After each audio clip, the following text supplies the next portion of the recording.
by trade, I'm a writer and a graphic designer. And, you know, I've always been an amateur photographer. However, after about 20 years of doing that, I started to become one of the photographers for Image. So, you know, that became one of my passions, and it's something that I really enjoy. A few years ago, I met Jeff. I started in photography, particularly in college, and then I went into graphic design, and then completely got out of that into accounting systems development. I was a controller for a company. Wow. I got into web development and came full circle finally. And when I met Jami, I was out taking pictures that day, and you know, we met and started to talk about photography first, and then sort of launched into every other thing. What inspired the book? What made you two together and say, okay, let's do a children's book? Like, where did that come from? Well, we started going through our photographs for a lot of reasons. You know, I mean, with the economy the way it is, we've had some time to play catch up on a lot of things, housekeeping really. And turns out I've got a library of about, I don't know, 60,000 images or so. She's got about maybe 30 or 40,000 images. So Yeah. we started taking a look at them, and you know, there's a lot of common threads between them naturally because we think alike, and you know, we're looking for a way to use these things. It seemed like a shame to have them sitting on a drive in the house and doing nothing really. And so that, combined with Jami sitting with Abby, having that experience of Abby wanting to write in her books and draw in the books and not being able to, kind of, Because books are sacred and you're not supposed to touch them, Right. and color You know, them, there's and like ruin major them. guilt, and many times I'd let her and feel so guilty. I have, you know, Christopher Nallsberg, I've met a few times, and he's such a great guy, and have some of his books that are signed. Yeah. And I felt so guilty when I let Abby write in one of them. Isn't that liberating? I I mean, I know. remember being in college and thinking, okay, I bought this book, I'm not supposed to touch it. But, you know, you bust out the highlighters and you underline, and then you start putting your own notes in there. And you own own it. Yeah. They're part of the experience. Then they become the authors, and I talk about that all the time. Yeah, That exactly. the author writes the story, but then the reader takes it, and Yeah. it becomes theirs too. yeah. So that's what you guys are doing Exactly. with these children's Yeah. books. One of his kids is autistic, and so the same strategies worked for all of them. We're using our photos, and the kids seem to be able to hone in and focus on the photos.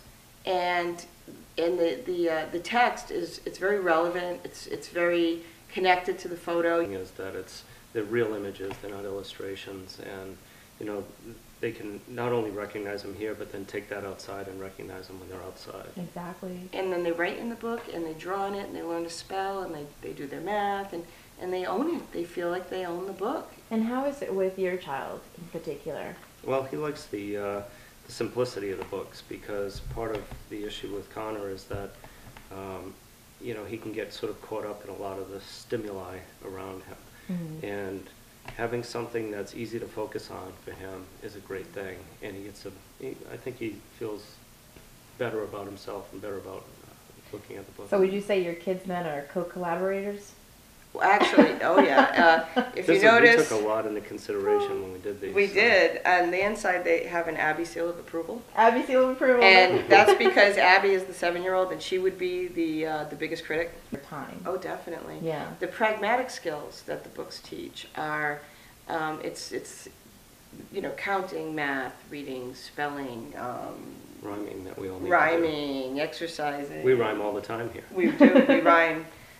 We leave the last word out, Jeff said, all the time, because one of the books it rhymes, and then we leave the last word out, and they write in the word that rhymes, and so we bold the word it's supposed to rhyme. So, you know, they kind of get the rhythm, they're reading it, and the rhyming's important, and the spelling. So That's great. it's fun, and they're not big books. I mean, we kind of did it almost on a whim to say, let's do something we really enjoy, and we love doing these. So here's why I wanted to interview you. I think it's so critical to internalize literacy as not something out there that we need to promote, but something right here, right at home, and right here with our own kids.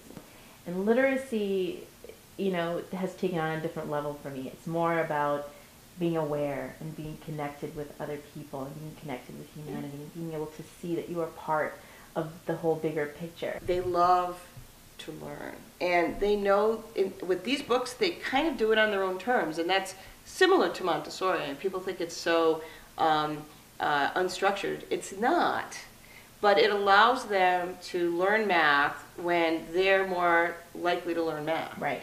And it's amazing how much more they learn. Right. So in this case, they're enjoying it and they're loving it. They see it as a fun book to read. Yeah. You know, and then they see it as their own little book. Yeah. So it works.